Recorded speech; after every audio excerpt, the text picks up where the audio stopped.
Miracle English Language and Literature Institute. I'm Professor Abha Sharma and I'm again here to discuss and to tell you the answers of paper 3rd part 2, which was held on 22nd of January. So guys, of course you did like my previous video and there were some comments also, but then this time I need more likes and comments so that I come with full energy and discuss with a positive set of mind. I am always positive, no doubt, but still. We had already done 20 questions and today we'll start from 21st. In his poem Australia, A.D. Hope says that Australia is without songs, architecture, history. This is the right one. They are asking you which two lines they appear in the poem of A.D. Hope, Australia. So he's written this poem in total rejection.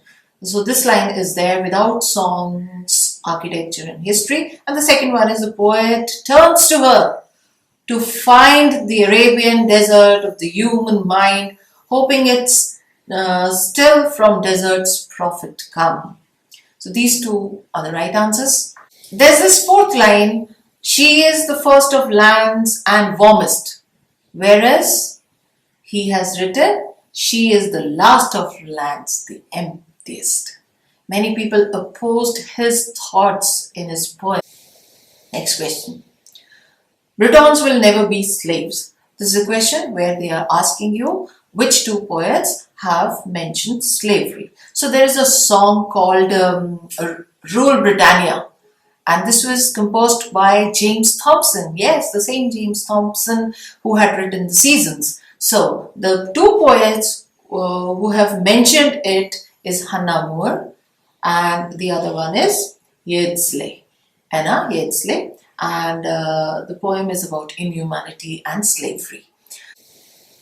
Question number 24, and this is a very interesting question and easy one also. You are asked to match the works with their novelist. So Anita Desai has written In Custody, Nayanthara Sehgal, of course, Rich Like Us, it's a feminist work. Arun Joshi, The Last Labyrinth, and Kamala Markande, The Nowhere Man. Question number 25, identify the chronology of the famous works, and the answer is 3. Sister Carrie, which was written by Theodore Desier in 1900. Then comes The Great Gatsby, of course, Fitzgerald's very famous work on which the movie is made and Amitabh Bachchan acted in it. Of course, Leonardo DiCaprio also. It was written in 1925. And the third work is Beloved, of course, written by Toni Morrison in 1987. And the fourth one, The American Pastoral, written by Philip Roth in 1998. Question number 26. In which of the following senses did Marx and Engels originally use the term ideology in the German ideology? And the correct one is something that mystifies the actual material conditions of society, a sort of false consciousness, according to me. I don't know. You may go and look for it, but I understand it like this, that the ideology of the political people who are in power, they give a false consciousness to the society, to the common lot who are very simple and who are totally governed by these intellectual and witty people who just take them for granted and they give them dreams which are totally false. Of course, in India also, we all were sure we will get 15 lakhs each in our account as soon as this government will come in power. So what happened? So this is the false consciousness which a government or which the people who want to be in power, they make the people dream of. This was the ideology, the German ideology. Question number 27. The plot of the Coetzee novel unravels the narrative of the poor man of color trying to survive in a civil war situations, never taking sides. Identify the novel. Coetzee, who was a South African, now he has settled in Australia, Adelaide. So he is now often called as the Australian author also. He wrote a book called Disgrace, which won him the Booker Prize, and after 4 years of it, he got the Nobel Prize in 2003. Now, there are 4 things mentioned, and the most probable answer is Waiting for the Barbarians, because in that a black man is there, and all such things which are asked in the question matches to it. And there are 2 more books. They're also very nice. Age of Iron, that is about some Mrs. Curran, and it's about home truths. And the 4th one is Life and Times of Michael Kay, and this is about the time which is too late for politics. So the correct, most probable answer is Waiting for the Barbarians. Question number 28. Which of the following lines T.S. Eliot is used by Anita Desai in the epigraph of her novel Baumgartner's Bombay? The answer is the second one. In my beginning is my end. East Cocker.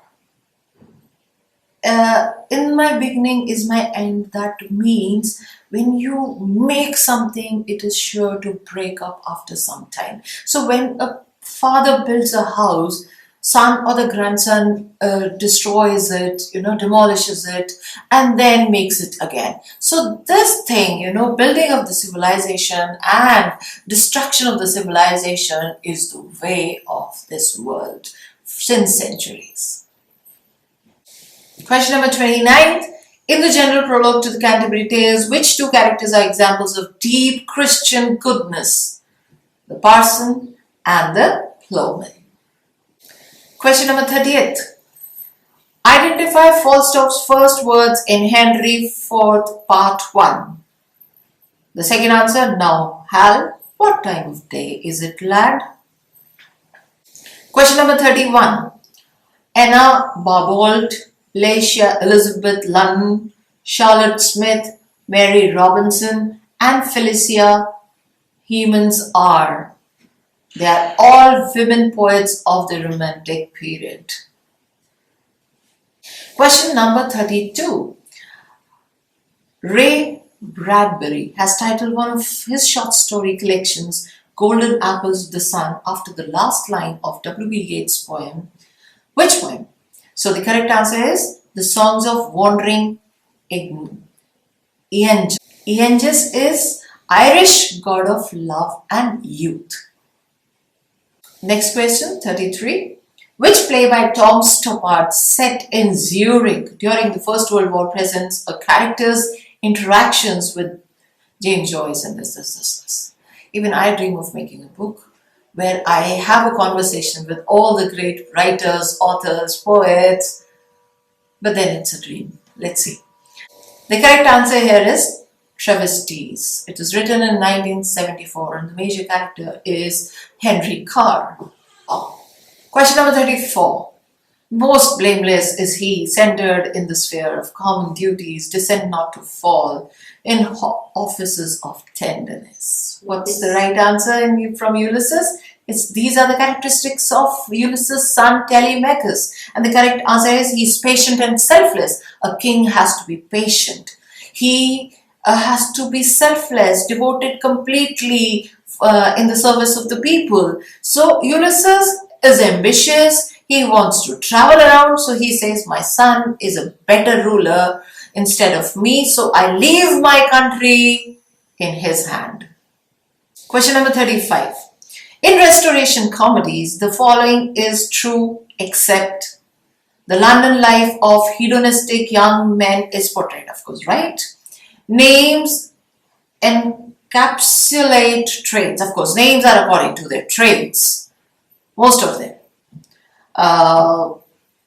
The heroine seekers say in the choice of a marriage partner, of course, they had started looking and giving up their choices and all.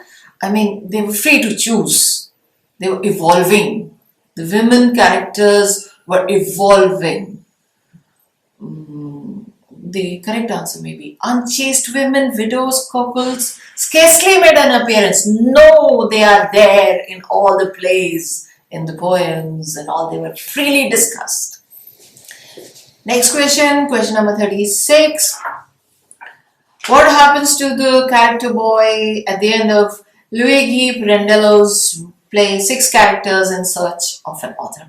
I like the title so much. 6 characters just walking in the search of an author. It's an Italian play. And the correct option is he commits suicide. He shoots himself with a handgun. Question number 37. Which of the following adjectives will not apply to Becky Sharp, a major character in Vanity Fair, written by Thackeray?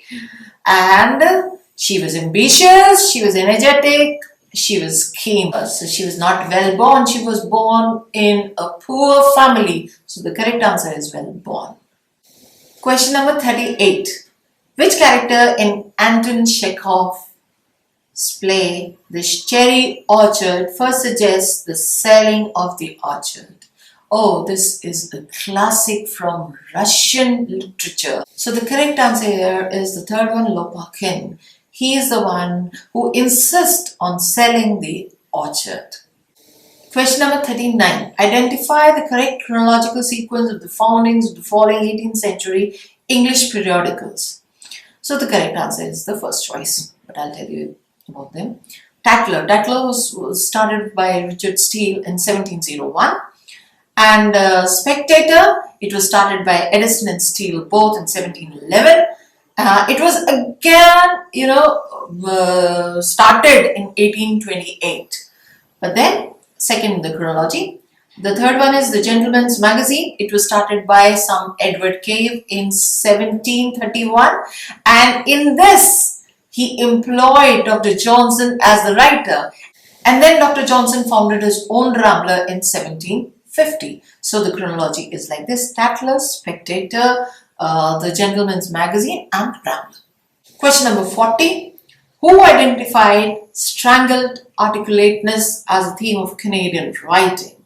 So this was done by Northrop Frye while writing the literary history of Canadian literature, and he wrote this in 1965, and this means a terror of the soul. Strangled articulateness. That means you are stopped from expressing something, and there is a ban in talking the truth. The soul was terrified if you spoke the truth. It was strangulated. So I'll finish up with this section. I'll take the next, and as I already told you, I want you to smash the like button more than ever and comment. If you have not subscribed till yet, hit the bell button also while subscribing so that you get all my updates. Also explore our website www.miraclewebstore.com. Until I take the third part, keep in touch, take care, bye bye. Thank you so much.